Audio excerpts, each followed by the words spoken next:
Cuando hablamos de la transición, tenemos que preguntarnos qué transición, qué clase de transición, de dónde para dónde, de qué para qué. Una transición a la democracia y al Estado de Derecho en Venezuela superará el nivel de complejidad de las transiciones que ocurrieron durante la tercera ola de democratización. Como seguro se discutió en anteriores paneles, la magnitud de la crisis humanitaria, la crisis de refugiados, la crisis política, crisis de derechos humanos, crisis económica, crisis social en Venezuela no tiene precedentes en el hemisferio. Es una guerra sin guerra, una guerra en la cual definitivamente desatado la represión y la opresión sobre el pueblo venezolano ha continuado sin que los venezolanos pudieran hacer valer, venezolanas y pudieran hacer valer sus derechos. ¿Cómo se desmantela este Estado represivo? ¿Cómo se desmantela un Estado criminal? ¿Cómo se desmantela la corrupción sistémica? ¿Cómo se desmantela el aparato represivo y de inteligencia represiva militar y comunitaria? ¿Cómo se desarman los grupos armados? Definitivamente no hay un modelo ni ejemplos recientes en la historia que puedan ayudar a diseñar implementar una transición venezolana y escapar de su crisis humanitaria.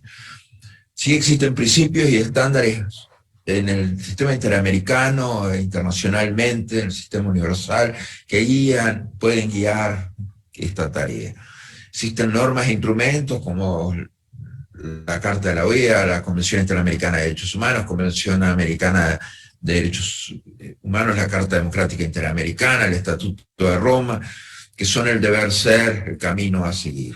Los principios y el andamiaje institucional de normas e instituciones internacionales son los cimientos para el acercamiento hacia una transición.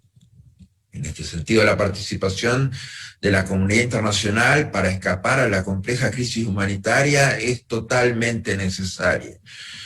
Definitivamente, ello implicará un sistema de cooperación internacional que asegure condiciones a Venezuela de recuperación productiva, económica, de estabilidad social, de superar la crisis humanitaria, condiciones de seguridad pública, condiciones para restablecer el orden público. Todo esto van a ser elementos necesarios de ser inducidos a través del sistema internacional.